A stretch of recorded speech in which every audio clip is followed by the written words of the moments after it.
ധാരാളം പോഷകങ്ങൾ അടങ്ങിയ എള്ളുകൊണ്ട് തയ്യാറാക്കിയെടുക്കാവുന്ന എള്ള് വിളയിച്ചതിന്റെ റെസിപ്പി ആവട്ടെ ഈ കർക്കിടക മാസത്തിലെ ഇന്നത്തെ നമ്മുടെ സ്പെഷ്യൽ. അപ്പോൾ ഇവിടെ നമ്മൾ അതിനായി എടുത്തിരിക്കുന്നത് 200 ഗ്രാം എള്ളാണ്. അത് നന്നായിട്ട് കഴുകി വാരി ഒരു കോട്ടൺ തുണിയിലേക്ക് ഇട്ട് കൊടുത്ത് കഴിയുന്നത്ര ആ ഈർപ്പമൊക്കെ തുടച്ചു കളഞ്ഞു വെക്കുക.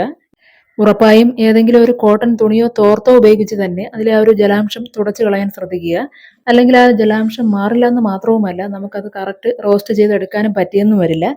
അപ്പോൾ ഇങ്ങനെ ഒന്ന് തയ്യാറാക്കി വെച്ച് കഴിഞ്ഞാൽ ഇനി നമുക്കിതൊരു പാനിലേക്ക് ഇട്ട് കൊടുത്ത് തീ മീഡിയം ഫ്ലെയിമിൽ വെച്ച് തുടരെ ഇളക്കി കൊടുക്കാം. എള്ള് നല്ലതുപോലെ ചൂടായി ഈ കാണുന്നത് പോലെ പൊട്ടി തുടങ്ങുമ്പോഴേക്കും ഇനി നമുക്കിതൊരു പ്ലേറ്റിലേക്ക് മാറ്റിയിട്ട് ഇനി ഇതേ പാനിലേക്ക് തന്നെ 50 ഗ്രാം കപ്പലണ്ടി, അതുപോലെ 50 ഗ്രാം പൊട്ടുകടല, ഇത് രണ്ടും ഇട്ട് കൊടുത്ത് നന്നായിട്ടൊന്ന് മൂപ്പിച്ചെടുക്കാം. ഏതാണ്ട് ഒരു 5 മിനിറ്റോളം തീ മീഡിയം ഫ്ലെയിമിലിട്ട് തുടരെ ഇളക്കി കൊടുക്കുമ്പോഴേക്കും ഈ കപ്പലണ്ടിയുടെയും പൊട്ടുകടലയുടെയും ആ ഒരു കളർ ഒന്ന് ചേഞ്ചായി ചെറിയൊരു ഗോൾഡൻ ബ്രൗൺ കളറായി തുടങ്ങും. ഈ സമയം നമുക്ക് ഇതൊരു ബൗളിലേക്ക് മാറ്റിയിട്ട് ഇനി അടുത്തതായിട്ട് നമുക്ക് തയ്യാറാക്കിയെടുക്കാം കുറച്ച് ശർക്കര പാനി. എന്ന് കരുതി ശർക്കര നന്നായിട്ട് പാനി കാച്ചി എടുക്കേണ്ട ആവശ്യമില്ല. 300 ഗ്രാം ശർക്കര 150 ml വെള്ളത്തിൽ നന്നായിട്ട് അരിച്ചെടുത്ത് വെച്ചാൽ മതി കേട്ടോ. അങ്ങനെ ഈ രണ്ട് കാര്യങ്ങളും കൂടി ചെയ്തു വെച്ച് കഴിഞ്ഞാൽ ഇനി നമുക്ക് നമ്മുടെ ആ ഒരു എള്ള് വിളയിച്ചത് തയ്യാറാക്കാനായിട്ട് തുടങ്ങാം.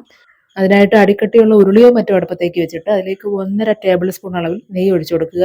നെയ്യ് ചൂടായി തുടങ്ങുമ്പോഴേക്കും ഒരു കപ്പ്, അതായത് 250 ml കപ്പിൽ 1 കപ്പ് അളവിൽ തേങ്ങ ഇട്ട് കൊടുത്ത് മൂപ്പിക്കാം. അങ്ങനെ ഈ ചേർത്ത് കൊടുത്ത തേങ്ങ മൂത്ത് അതിലെ ആ ഒരു ജലാംശം ചെറിയ തോതിൽ വറ്റി തുടങ്ങുമ്പോഴേക്കും ഈ സമയം നമുക്കിതിലേക്ക് 1/2 കപ്പ് അളവിൽ റെഡ് അവൽ ഇട്ട് കൊടുക്കാം കേട്ടോ. അങ്ങനെ അത് ചേർത്ത് കൊടുത്ത് വീണ്ടും ഒരു 2 മിനിറ്റ് നന്നായിട്ടൊന്ന് ഇളക്കി യോജിപ്പിച്ച് കൊടുത്തിട്ട് ഇനി നമ്മൾ നേരത്തെ തന്നെ തയ്യാറാക്കി മാറ്റി വെച്ച ശർക്കര പാനി ഉണ്ടല്ലോ, അത് നമുക്ക് ഇതിലേക്ക് ചേർത്ത് കൊടുക്കാം.